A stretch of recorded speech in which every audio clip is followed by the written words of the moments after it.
ஆக இந்த மருத்துவ சேவை என்பது 100% மக்களுக்கு சிறப்பான சேவையாக இருக்கும்.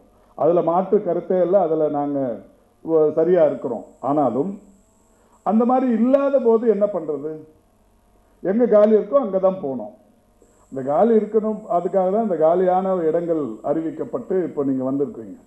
இது தேர்வு முடிஞ்சிட்டதுக்கு அப்புறமும் எனக்கு ஒரு பெரிய பிரச்சனையே, காலையில் 5 மணிக்கு வீட்டு வாசலில் 300 பேர் நிற்கிறாங்க டெய்லியுமே. அதாவது நம்ம டிபார்ட்மெண்ட்லேருந்து எங்கே இருந்து வேணாலும் வந்துடுறாங்க. நானும் எவ்வளோ நம்ம 3 துறை தலைவர்களுக்கையும் சொல்லிட்டேன். அதாவது இந்த இடமாற்றம் குறித்து துறை தலைவர்கள் மூலமாக தான் போனோம், அமைச்சர் வீட்டுக்கு நேராக போகக்கூடாதுன்னு ஒரு இன்ஸ்ட்ரக்ஷன் கொடுங்கன்னு அவங்களும் சர்க்குலர் அனுப்பிட்டாங்க. இந்த துறைக்கு நான் பொறுப்பேற்ற உடனே ஆஃபீஸில் ஒரு போர்டும் வச்சுட்டேன். இடமாற்றம் சம்பந்தமாக என்னை யாரும் அணுகக்கூடாதுன்னு போர்டும் வச்சுட்டேன். இதுக்கு மேலே யாரும் எந்த மந்திரியும் பண்ண முடியாது. இதை பண்ணதுக்கு அப்புறமும் ஒரு 300-400 பேர் யாரையாவது பிடிச்சின்னு வந்துடுறாங்க. சரி, அவங்க வந்தாங்க, சரி நீங்களும் வந்திருக்கீங்க. இப்போ இங்கே உட்காந்துருக்கிறவங்களும் ஒரு 50 பேர் நான் கை காட்ட முடியும் எத்தனை பேர் வந்தீங்கன்னு. நீங்கள் கவுன்சிலுக்கு போனீங்க, நீங்களாவே செலக்ட் பண்ணீங்க. சரி, 1-2 உங்களுக்கு அதாவது நீங்கள் நினச்ச இடம் கிடைக்காமையும் போயிருக்கோம். அதுக்காக எனக்கு யாரெல்லாம் தெரியுமோ அதெல்லாம் தேடி பார்க்குறீங்க. தேடி பார்த்து அவங்கள கூப்பிட்டு வந்து வீட்டு வாசலில் வந்து எங்களுக்கு நெருக்கடி தர்றீங்க. இது நியாயமாங்கிறத நீங்கள் சிந்திக்கணும். இப்போ எங்கேயாவது நானோ இல்லை செக்ரட்டரியோ இந்த 946 பேரில் ஒரு 4 பேரை இப்போ கவுன்சிலிங்கில் உங்களுக்கு கொடுத்ததுக்கப்புறம் மாற்றி போட்டோம்னா இது தீயாக பரவும். இது எல்லாமே இப்போ எல்லாருக்குமே எல்லா தகவலும் தெரியும். எல்லார் கையிலையும் ஒரு கேமரா வச்சுருக்கிறீங்க, எல்லார் கையிலையும் ஒரு வீடியோ கேமரா வச்சுருக்கிறீங்க. இது இல்லாதவங்க யாருமே இல்லை. இப்போது எது எங்கே நடந்தாலும் படம் ஆக்கிறீங்க, உடனே சோசியல் மீடியாவில் ஸ்ப்ரெட் பண்ணுறீங்க.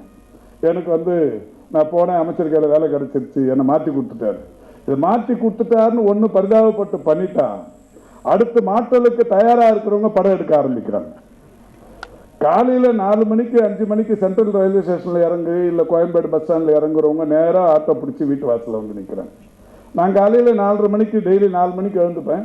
4:45 வெளியில் வரும்போது பார்த்தா 10-20 பேர் நிற்கிறாங்க. சங்கடமாக இருக்கும். அவங்கள அவாய்ட் பண்ணிட்டும் போக முடியாது, பேசணும். பேசி முடிச்சுட்டு நான் என்னோட காலையில் ஒர்க் அவுட்லாம் முடிச்சுட்டு திருப்பி வீட்டுக்கு வரத்துக்குள்ளே ஒரு 300-200 பேர் நிற்பாங்க. எல்லாரையும் பார்க்கணும். ஒரு நாள் பார்க்கும்போது தான் மயக்க அடிச்சுக்கே வந்துட்டேன். காலையில் ஒர்க் அவுட்டும் பண்ணிவிட்டு தண்ணி குடிக்காமல் வந்தேன். அன்றைக்கி உடனடியாக பெரிய பரபரப்பாகி எடுத்துன்னு போய் ஆஞ்சியோலாம் பண்ணிட்டாங்க டாக்டருங்க. அதை ஒரு 200-300 பேர் நின்றுனே பார்க்குறோம். விசிட்டர்ஸை நின்றுனே பார்க்குறது என் பழக்கமாக போச்சு. உட்காந்து யாருக்கையும் பேசுறதில்லை. ஏன்னா வந்தவங்க அத்தனை பேரையும் உட்கார வச்சு பேசவும் முடியாது, டைம் இருக்காது. இது மாதிரி பண்ணும்போது சோர்வாயி, நானும் மனுஷன் தானே, எனக்கு எலும்பும் சதையும் தானே. அப்போது இந்த மாதிரி நடக்கும்போது ஒரு நாள் சோர்வாயிருச்சு. இது ஏன் சொல்கிறேன்னா, அப்போ அவ்வளோ பேரையும் பார்க்குறோம். பார்க்கக்கூடாதுன்னு இல்லை, பார்க்குறோம், சந்தோஷம் இதெல்லாம். ஆனாலும் நெருக்கடி தர்றதுங்கிறது கொஞ்சம் சங்கடமான விஷயம். இப்போ அதுக்காக தான் இப்போது என்ன சொல்கிறோன்னா, இப்போ டிபிஎச் சொன்னார்ல, இன்னமும் காலியாக இருக்கிற இடங்கள் இப்போ உடனடியாக 3 துறையிலிருந்தும் அறிவிக்கிறோம். டிஎம்எஸ், டிபிஹெச், டிஎம்இலாம் அறிவித்து எம்ஆர்பி மூலமாக தேர்ந்தெடுத்துக்கிறோம்.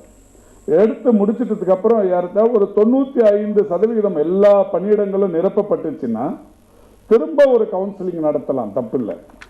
95 இடமும் காலி பணியிடங்கள் நிரப்பப்பட்டு 95% மினிமம் நிரப்பப்பட்டதற்கு பிறகு மீண்டும் ஒரு கவுன்சிலிங் நடத்தி அதில் நீங்கள் விரும்புகிற இடங்களுக்கு ஏற்கனவே கிடைக்காம போயிருந்தால் அவங்களுக்கெல்லாம் திரும்ப கிடைக்கிறதுக்கான வாய்ப்பை ஏற்படுத்தி தரும். அது வரைக்கும் நீங்கள் பொறுமையாக இருக்கணும்.